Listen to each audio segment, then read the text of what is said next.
There are some moments in life that are forever etched in our memories. I automatically go to positive things, but I'm aware that there are sometimes hard times that are also printed in our memories forever. I think of things such as getting married, positive, not challenging, but positive. The birth of our 2 sons, also positive, although a little bit challenging. Picking up the keys to our first home. I'm sure some of you can identify with these things. I remember attending an amazing concert as a teenager. Perhaps it's a holiday of a lifetime. Or maybe even when you have encountered God in a new or powerful way. Things that you don't forget. But I find that as I'm getting older, some of these things that were life-changing now seem a distant memory. For example, this coming Tuesday, our eldest son turns 24.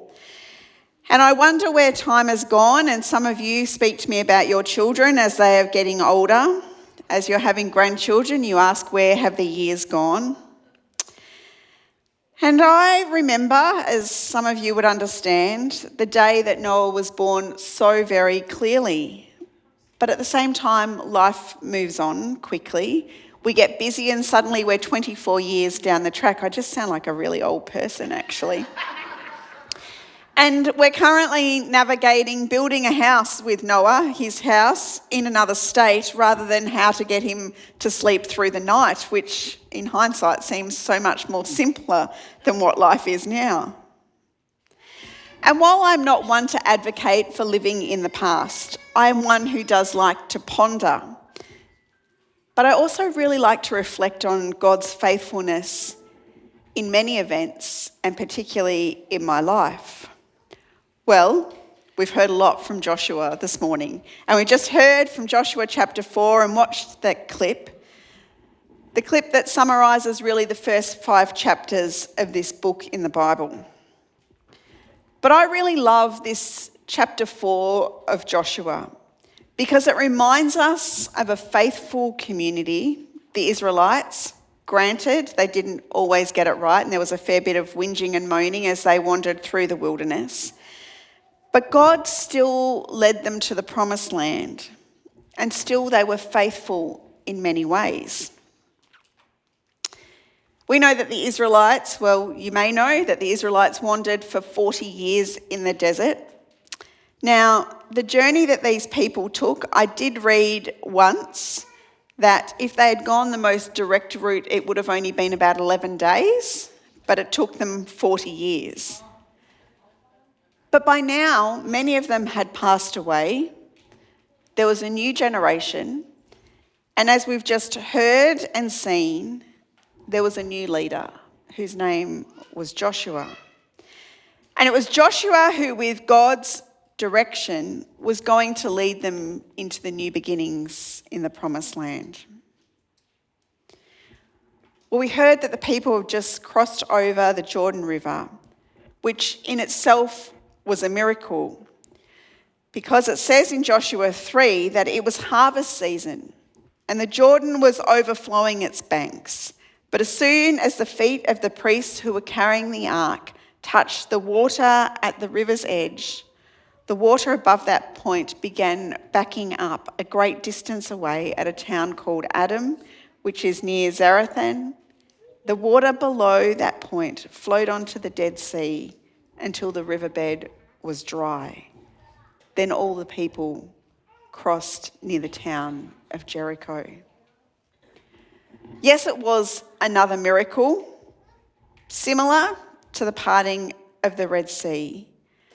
But God wanted the people to remember the moment that they had crossed into the promised land.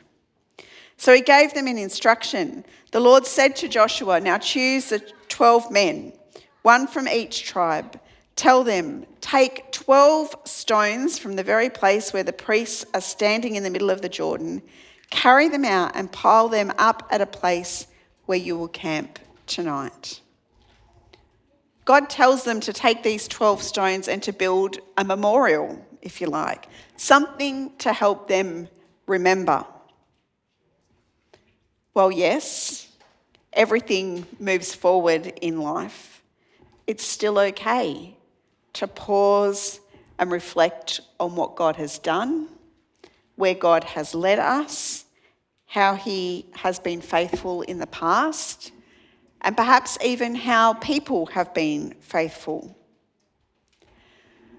Now, I'm not sure how many of you walk around this building. I do a lot of steps here in a day. Try to take the stairs 90% of the time. But there are several things that I look at when I walk around this building that remind us of the faithfulness of God. You look here even at the holiness table in this room, which is this table at the very front, if you're not familiar with that terminology. I believe originally from Granville Core. And I think, how many people have knelt at this table? Yes, it's a timber table, a piece of furniture, but it's also a place where God and people have displayed faithfulness. Or in the cafe, which you probably just walk past these days, don't even notice, is this mural with so many pictures and images, again depicting the faithfulness of God and his people, as so many have loved him and served others within the city of Parramatta. Or the foundation stone down by the front door. Do any of you ever walk past this? If you could drive into the basement and just come straight up to level 1, you probably bypass it every time. But I encourage you to go down and have a look at it. On this monument, if you want to call it that, are the stones of the buildings past, George Street, Smith Street, of Granville, and some other things as well that you can have a look at. A physical reminder of God's faithfulness to his people in the past. Joshua 4 verse 7 says, "These stones will stand as a memorial among the people of Israel forever." It's good to remember the faithfulness of God. When God has provided for us, when he has led us through challenging circumstances, or when he's answered our prayers or led us on to new and different things. In many cases, though, remembering does not mean focusing on literal stones. I don't know when the last time was that you built a memorial out of 12 stones, but I don't think I've ever done it. But for a church, faithfulness can be about the people, the stories and testimonies of lives that have been transformed, the faithfulness of ministries that were commenced. I think back a couple of years now when we celebrated the 140th anniversary of Parramatta Salvos, and I read so much history of the core. And I was so encouraged to read of days gone by when there were ministries in the Parramatta jail that is no longer open, or Sunday schools being commenced in different suburbs around, in Westmead and in Rydalmere. If it was raining, they would meet in people's garages or on the bus. Mission trips. More recently, I know they've been going a long time, but English conversation classes. Now with Bible study afterwards, perhaps market day. The faithfulness of God and his people. Of course, the list could go on and on when we're talking about Parramatta. But as many of you would understand, being faithful, whether as an individual or corporately, it requires a step or many steps of obedience and trust. And this is how it was for the people crossing the Jordan River even.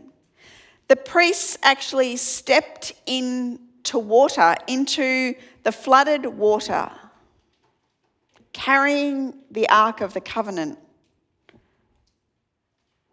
The waters hadn't yet parted. They stepped into the water, and as they took that first step, then the waters stopped flowing. Joshua and the people followed the instruction of God, but it was Joshua who passed on the words of God directly to the Israelites. So the Israelites did as Joshua commanded them. It may have happened, but we don't read of any arguments or delay in this narrative. They didn't necessarily try to make improvements on God's plan, although I'm sure some of them had their own opinions. They, as people, were not perfect, and we know that from reading stories of them in the wilderness. But yet they were still willing. And they did take on the posture of obedience. Sometimes God asks us, even calls us to take a step before we know the whole plan or the outcome.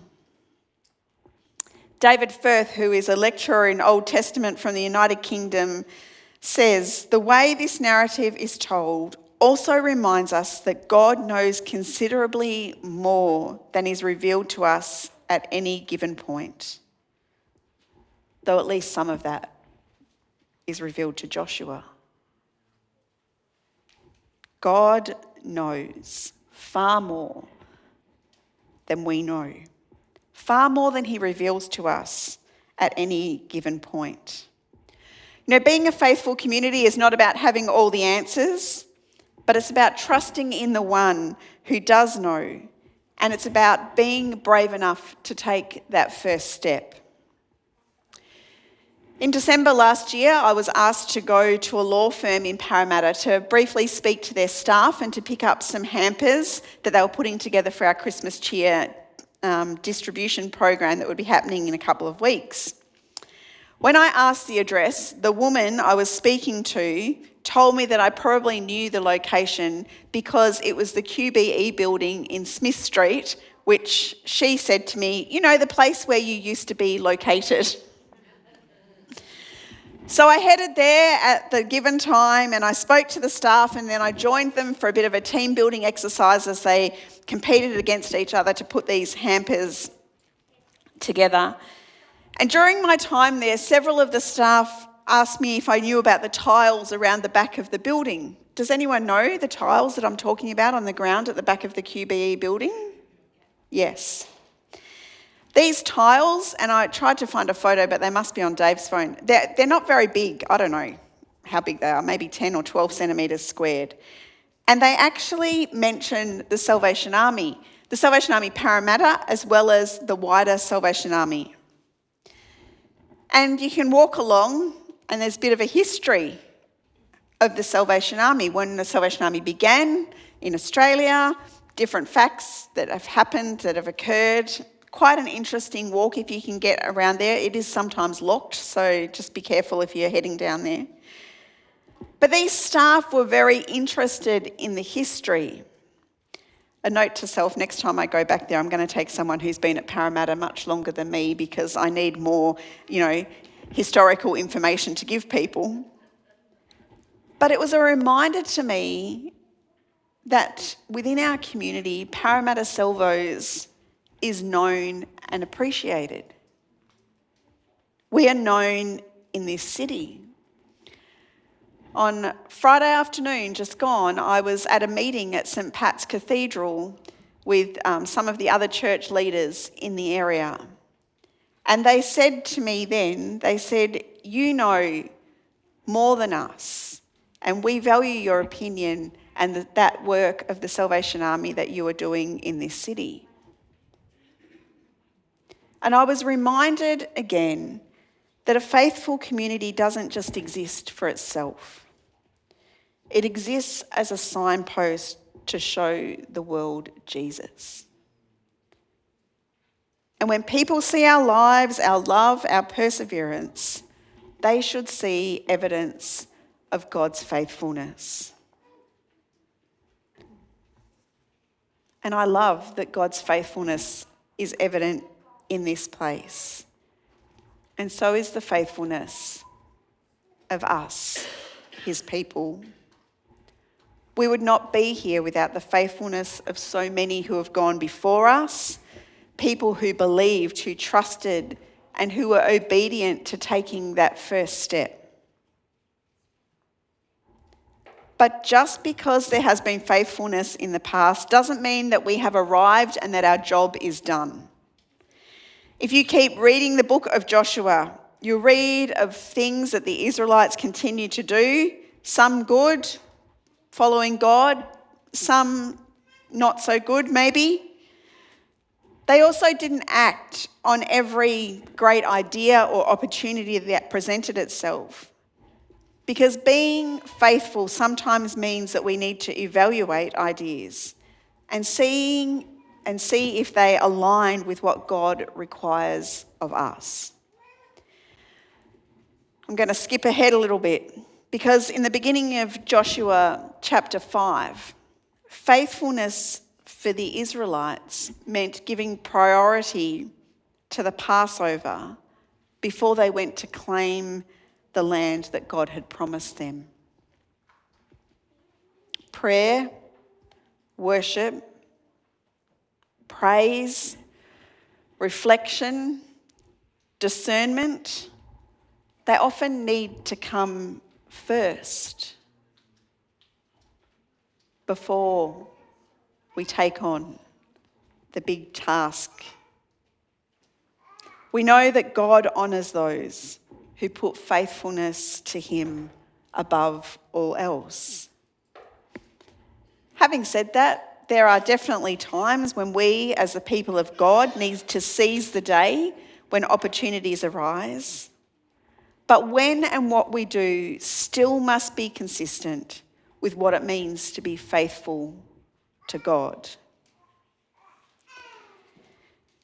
As Caleb mentioned right at the very beginning of our service today, we continue to consider our theme for the year of heart to God, hands to Parramatta, which then helps us to ask the question, what is next for this faithful community? Faithful in the past, faithful in the now, faithful in the future. God still has great things in store for this place. Of this I am certain, otherwise I would not be here. We want to be good stewards of what we have. We want to continue to shine the light of Jesus. We want to continue to love others. We want to continue to honour God in all we do. We want to continue to be a faithful community.